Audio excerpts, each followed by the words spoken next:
প্রাকৃতিক খাবারে আছে অনেক রোগের সমাধান, যেমন ১. ক্লান্তি দূর করতে কলা ও বাদাম খান। ২. ত্বক উজ্জ্বল রাখতে টমেটো ও গাজর খেতে পারেন। ৩. হাড় মজবুত করতে খেতে পারেন দুধ, সজনে ডাঁটা বা শাক। ৪. ওজন কমাতে প্রতিদিন শসা ও গাজর খেতে পারেন। ৫. দৃষ্টিশক্তি বাড়াতে মাছের তেল ও গাজরের ভূমিকা সবচেয়ে বেশি।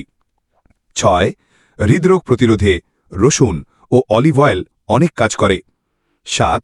রক্তচাপ নিয়ন্ত্রণে রসুন ও কলা অনেক কার্যকরী।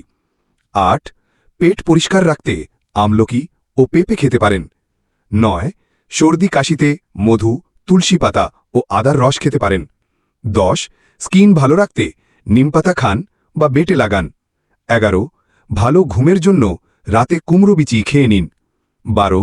কিডনির পাথর প্রতিরোধে খালি পেটে শসা খান। ১৩.